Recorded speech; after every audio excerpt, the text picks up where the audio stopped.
जय जगन्नाथ, जय जय माता रानी। आज आम बनेबा मक्का बरा। एवं मक्का टाइम अच्छी तेणु आज मक्का बरा बने मुझे मक्का नहीं बेसी कषि नुहे कि बेसी बुढ़ा नुहे से मक्का किसी नहीं बरापाई सामग्री हूँ पड़ो तादे पियाज कंचा लंका कटा है बेसन टी चाउल गुंड अल्प टे चीनी पड़ो जेहेतु स्वीट कॉर्न नुहे तेणु टे चीनी पड़ो लुण तेल आउ भुसंगा पत्र टी पुदीना पत्र ये पके आम मक्का बरा बनवा। तेबे आम मक्का को लेकिन ग्राइंडिंग करके आनवा। एबे मक्का आमर ग्राइंडिंग हो जापर आम आदेहरे सब गोड़ेबा सब जिनस बर्तमान आम भुसंगा पत्र आउ पुदीना पत्र को टे काटी नवा।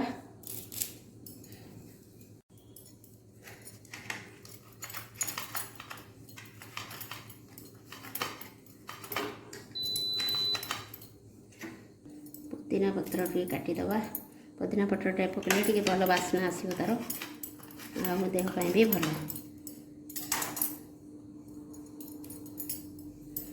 आम टे पकेबा बेसन बेसन 2 चामच पकईदबा।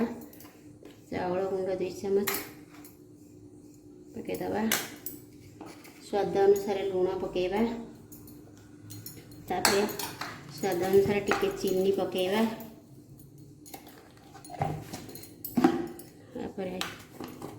लंका गुंड घर तैयारी लंका गुंड राग देखिए लंका गुंड पकेबे। तापरे चाट मसला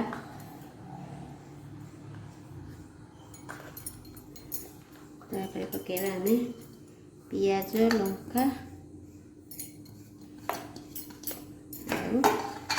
पुदीना पत्र भुसंगा पत्र एक सब आम गोलई नवा।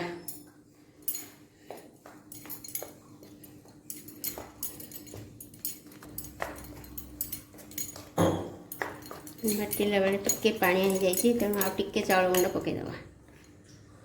चाउल गुंड पकईले ता पानीटा टाणी नब आ बरा भल हम।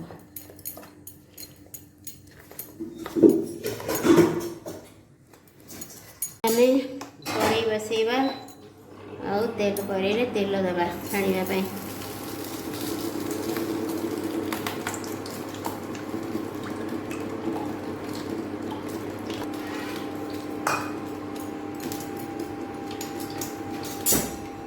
तेल गरम हो गले आम बरा छाणीबा।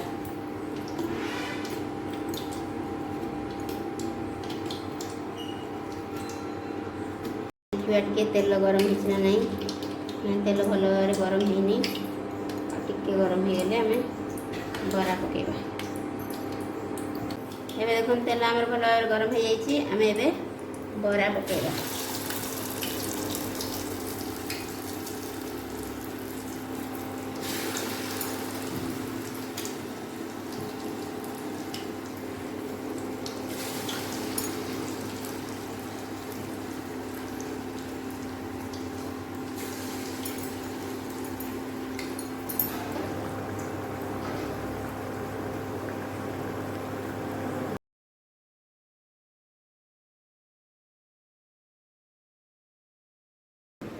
एबे आमर देखो एबे आमर प्रस्तुत हो गला मक्का बरा। मक्का बरा यहीपरि भाव में बन खातु एवं समस्त को खुआतु और कमेंट रे मते जणातु केमिति लागिला। प्लीज मो वीडियोटी जदि आपण मानकु भल लागि थाए तान लाइक शेयर एंड सब्सक्राइब करिवे। धन्यवाद।